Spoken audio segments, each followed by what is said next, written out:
예, 우리 김지민 청년 훈련 잘 마치고 왔습니다. 박수로 감사드립니다.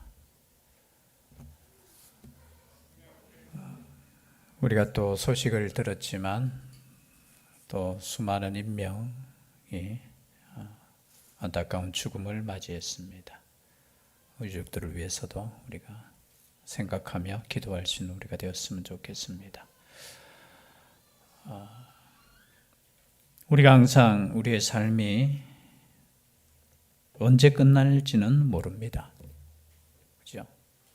기대 수명이 110세, 100세라고 해도 하나님께서 오늘 저녁에 부르시면 가야 할 인생입니다. 그렇기 때문에 항상 우리는 준비하고 있어야 되고 그 부르심 앞에 우리가 감사함으로 갈 수만 있다면 우리의 삶이 또 하나님께 복된 삶이 아닌가 그런 생각이 듭니다. 우리가 살면서 항상 점검해야 될 내용에 대해서 오늘 말씀을 통해서 간단하게 살펴보고자 합니다. 그리스도인들이 항상 점검해야 될 마음이 있어요. 스스로 한번 점검해 보십시오. 오늘 말씀을 통해서 나는 항상 주님 안에서 평강을 가지고 있는가라는 거예요. 평강이라는 단어는 영어로는 그냥 peace, 평화, 그죠? 화평, 마음의 평안 그런 뜻이에요. 그리고 나는 말씀에 풍성이 거하고 있는가 16절 말씀이죠. 그리고 세 번째, 나의 마음속에는 언제나 감사가 변함없이 있는가. 이 세 가지. 첫 번째는 뭐라고 했습니까? 나는 예수 그리스도로 말미암아 평강한가, 평화한가. 두 번째는 나의 마음 속에 말씀이 풍성히 거하고 있는가. 그리고 세 번째는 나의 삶 속에 언제나 하나님 아버지께 감사가 넘치고 있는가. 이 세 가지를 우리가 점검해 보면 그 사람이 지금 말씀 가운데, 은혜 가운데 믿음으로 살고 있다라는 그 점수를 매길 수 있을 것입니다. 오늘도 우리가 추수감사절을 맞이해서 언제나 감사절에 대한 유래에 대해서는 우리가 알고 있습니다. 그러나 근본적인 감사는 우리 구약 성경에 보면 추수를 끝내고 난 뒤에 하나님께 감사했던 그 감사절, 맥주감사절과 또 장막절이라고도 하고 수장절이라고도 하죠. 마지막 우리가 추수를 다 끝내고 첫 번째 단을 하나님께 갖다 바치면서 그리고 그 이전에는 먹을 수 없어요. 첫 이삭을 하나님께 먼저 하나님께 드리고 감사로 제사로 드리고 난 이후에 추수한 것을 먹을 수 있었다라는 그 감사. 그래서 우리의 삶 가운데 하나님께서 모든 것을 허락해 주셨다라는 것을 고백하는 절기가 바로 감사절입니다. 이 시간에 우리를 구원하시고 우리와 함께 하시는 하나님께 감사가 넘칠 수 있기를 주의 이름으로 축복합니다.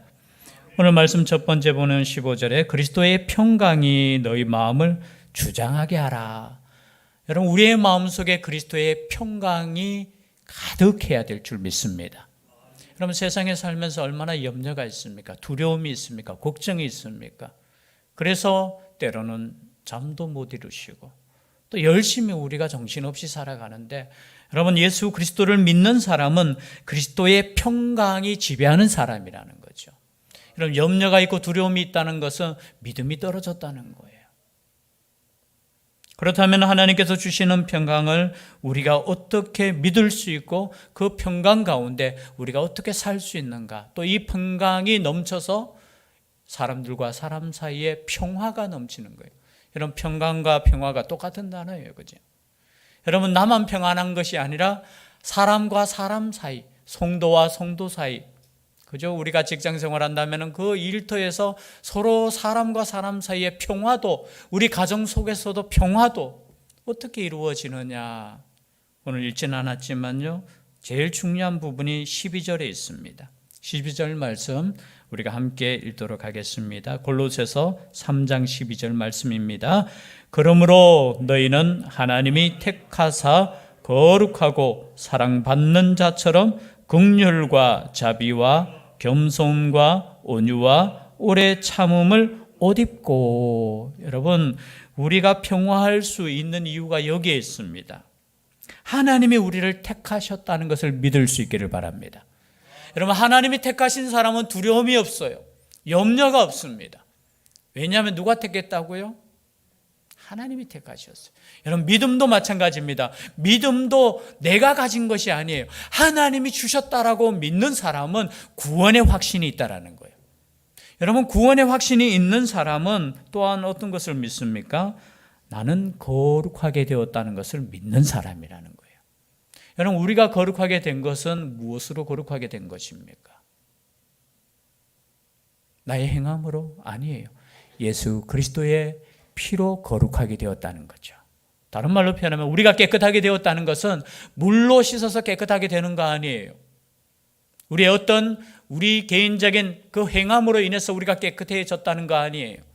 예수 그리스도의 그 보혈로 우리는 거룩해지고 깨끗하게 되었다는 거예요. 여러분, 이것을 믿는 사람은 이 땅의 삶 속에서 평안할 수밖에 없다라는 겁니다.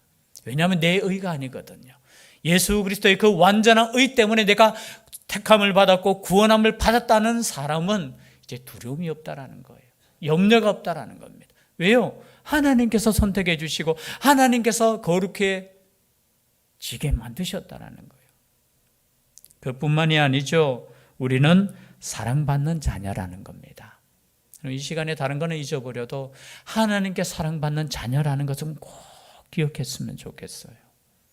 이 땅에 살면서 우리가 때로는 남들보다 비교해서 내가 사랑받았는지 안 받았는지 헷갈릴 때 있잖아요.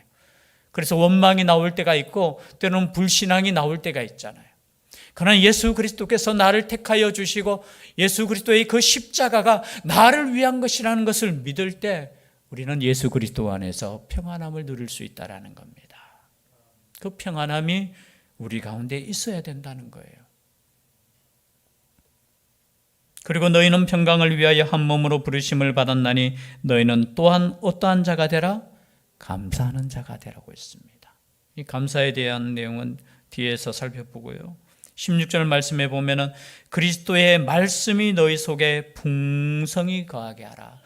여러분, 우리가 평안하고 우리가 하나님 앞에서 온전한 삶을 살 수 있는 이유 중에 하나가 뭐냐면 내 마음속에 말씀이 풍성히 거하고 있느냐라는 겁니다. 여러분, 하나님의 말씀이 풍성히 거하지 못하면 세상의 사고와 세상의 염려거리가 우리를 지배한다는 것을 꼭 기억할 수 있기를 바랍니다. 하나님의 말씀을 통해서 여러분, 그래서 하나님의 말씀이 주어질 때 이 말씀을 여러분 온유함으로 받으시기를 바랍니다. 신약 성경 보면 야고보서 1장 21절에 보니까 말씀을 온유함으로 받으라고 했습니다. 온유함. 이 온유함의 뜻이 무슨 뜻이라고 했습니까? 제가 금주에 수요 예배 때 마침 본문이 그 말씀이었는데 온유함이란 뜻은 겸손함이라는 뜻이에요. 그럼 하나님의 말씀을 읽을 때 겸손함으로 읽으시기를 바랍니다. 내가 다 알고 있는 말씀인데 오늘 또 주어지는 말씀을 여러분 겸손하게 받을 수 있기를 바랍니다. 다 아멘 하셔야 돼요. 다 아는 말씀인데요. 아니요, 알지 못해요. 저는 목사가 된 지 벌써 20년이 넘었잖아요. 그런데 말씀을 읽으면 읽을수록 참 몰랐구나라는 생각이 들어요. 그리고 말씀을 읽으면 읽을수록 이 말씀대로 산다는 게 정말 힘들구나라는 걸 날마다 오히려 더 느껴. 내가 안다고 생각했을 때 신학을 조금 공부하고 안다고 생각했을 때 참 그게 아는 게 아니라는 것을 이제 나이가 들수록 신학이 조금 그래도 이렇게 뭡니까? 성숙이라는 단어를 쓸 수 있을지 모르겠지만 알면 알수록 내 의가 없다라는 것을 깨닫게 돼요. 알면 알수록 하나님께서 주신 이 말씀의 은혜가 하나님께서 주신 이 사랑의 말씀이 참 깊다라는 생각이 들어요. 그래서 여러분 이 말씀을 여러분 온유함으로 받을 수 있기를 바랍니다. 이 온유함으로 받은 이 말씀이 풍성할 때 우리의 삶은 어떠한 삶이 되겠습니까? 앞에서 나온 말씀처럼 평강의 삶을 살 수 있다는 거예요. 여러분 세상이 주는 말 그리고 사탄이 주는 말 사람이 주는 말, 그것을 의지하지 마시기를 바랍니다. 하나님이 주시는 말씀, 내가 너희를 영원히 사랑하신다는 이 말씀, 저는 이 말씀이 그냥 우리 한 소절로 우리가 정리하면 하나님께서 나를 사랑하신다는 그 말씀이잖아요. 뭐 여러 가지 긴 말씀이지만, 이 두꺼운 말씀이지만, 이 말씀을 저는 그냥 한 소절로 말하면, 야, 내가 너를 사랑해. 이것만큼 은혜스러운 말씀이 어디 있겠습니까? 때로는 매를 드는 그 말씀도 너를 사랑하기 때문에 드는 매야. 그리고 최후에는 나를 너에게 주는 이 생명까지 난 너희들을 사랑해. 여러분, 어떠한 신적 존재가 나를 위해서 이렇게 사랑한다고 고백할 수 있겠습니까? 그냥 단순히 여러분 세상이 믿는, 세상 사람들이 믿는, 급할 때 이거 응답해 달라고 믿는 그런 신적인 존재가 아니고, 이 성경 말씀은 하나님께서는, 우리를 창조하신 그 하나님께서는 나를 생명과 같이, 마치 자녀와 같이 사랑하신다는 거예요. 이 사랑의 말씀이 내 마음속에 풍성히 거하는 사람은 여러분 감사할 수 있는 거예요. 이 말씀이 풍성히 거하지 못하니까 어떻게 되는 거예요? 내 마음이 자꾸 세상과 같은 마음으로 변하는 거예요. 세상이 주는 그 평안을 찾으려고 막 하는 거예요. 세상이 주는 그 짧은 시간에 그 평안이라고 말할 수 있을지 모르겠는데, 그것 주는 그 만족감에 취해서 그냥 살아가는 거예요. 여러분, 그 만족을 여러분 영원히 가질 수 있습니까? 가질 수 없는 거예요. 그래서 그리스도의 그 평강과 그리스도께서 주시는 이 말씀이 우리의 삶 속에, 우리의 마음 속에 풍성할 수 있기를 바랍니다. 그래서 날마다 여러분 성경 말씀을 겸손한 마음으로 읽으셔야 돼요. 그 성경 말씀을 외우셔야 돼요. 그 성경 말씀을 묵상하셔야 돼요. 그 성경 말씀을 여러분 겸손한 마음으로 들으셔야 되는 겁니다. 제가 수요 예배 때도 말씀드렸지만, 여러분 말씀을 듣기 위해서는 목회자의 관계도 참 중요하다는 것을 느껴요. 여러분, 저하고 관계가 안 좋은 사람은 제가 아무리 말씀대로 설교를 해도 그 말씀이 가슴에 부딪힐 거예요. 그냥 부딪히지 마시기를 바랍니다. 마시기를 바랍니다 하면 또 그렇네요, 그렇죠? 그래서 저와의 관계도 참 중요한 것 같아요. 왜냐하면 여러분의 영혼을 위해서 그렇다는 겁니다. 여러분이 하나님께서 주시는 이 말씀이 다 이렇게 심겨드려야 되잖아요. 그러면 우리의 사람과의 관계도 그렇지 않습니까? 이 친한 관계는 이렇게 무슨 말을 해도 그 말이 참 위로로 들리고 참 좋은 말로 들리잖아요. 그것처럼 여러분 기도하셔야 돼요. 이 말씀이 나의 마음속에 정말로 잘 심겨져서 하나님께서 원하시는 그 열매를 맺기 위해서 저를 위해서 기도해 주셔야 됩니다. 물론 여러분 자신을 위해서도 기도해 주셔야 되지만, 제가 여러분들을 시험에 들지 않게 하기 위해서 여러분 기도해 주셔야 돼요. 물론 저는 완벽할 수는 없지요. 그러나 하나님의 말씀이 증거될 때 이 말씀이 그저 하나님의 말씀대로 전해질 수 있도록 여러분을 저를 위해서 기도해 주셔야 됩니다. 그게 누가 사는 길입니까? 여러분이 사는 길이에요. 여러분이 사는 길. 또한 16절 마지막 부분에 보니까 감사하는 마음으로 하나님을 무엇하라고 했죠? 찬양하라고 했습니다. 여러분, 찬양이 우리 입술에서 끊이지 않기를 주의 이름으로 축복합니다.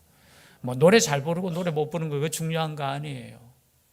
감사함으로 드리는 그 찬양을 우리 하나님께서는 받으신다는 거예요. 여러분, 감사함으로 드려지는 하나님의 사역을 하나님께서는 받으신다는 거예요.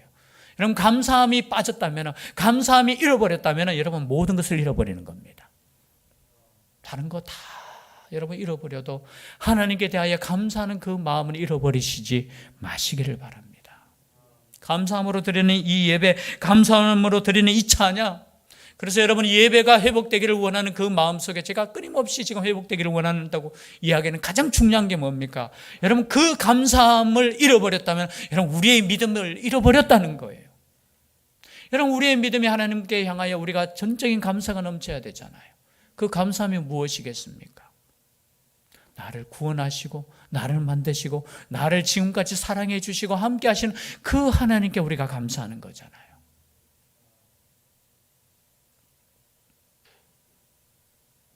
그리고 17절 말씀에 또 무엇을 하든지 말에나 이래나 다 주 예수의 이름으로 하고 그를 힘입어 하나님 아버지께 감사하라. 여러분 지금 15절, 16절, 17절 말씀에 변함없이 나오는 단어가 뭡니까? 감사라는 거예요. 감사할 수 있기를 바랍니다. 하나님께 감사할 수 있는 사람은 옆에 있는 사람에게도 감사할 수 있는 거예요. 혹여나 나의 마음속에 옆에 있는 사람에게 감사가 여러분 만약에 잃어버렸다면 여러분 하나님께 대한 믿음을 잃어버리는 것과 같은 거예요 지금. 왜냐하면 모든 환경과 모든 것을 이끌어 주신 분이 누구시냐? 하나님이라는 것을 우리가 기억할 수 있기를 바랍니다. 그 길이 광야 길이라 할지라도 여러분 이스라엘 백성이 광야 길을 갈 때 딱 하나 잘못한 거 딴 거 아니에요. 감사를 잃어버렸다는 거예요. 여러분 애굽 땅에서 얼마나 하나님 아버지 앞에 간절히 기도했습니까?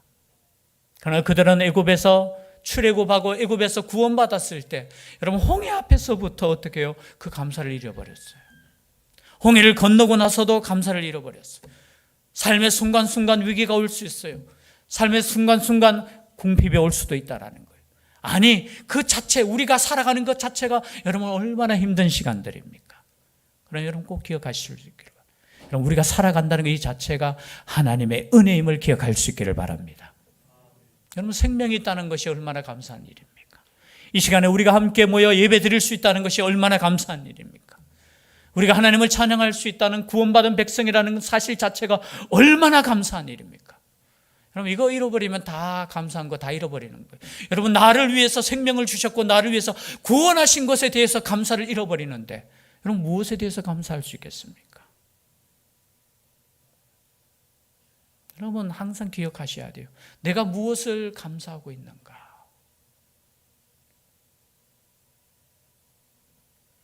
그러므로 이 추수감사절에 1년 동안 우리를 지켜주시고 우리와 함께 하신 하나님께 감사해야 되지만 무엇보다도 감사해야 될 것은 여전히 내가 예배할 수 있는 예배자로 살아간다는 그 자체가, 예배할 수 있는 이 육신의 건강을 주심 그 자체가, 내가 입술로 고백할 수 있는 이 감사가 나올 수 있다는 이 자체가 정말 감사한 내용이라는 거예요.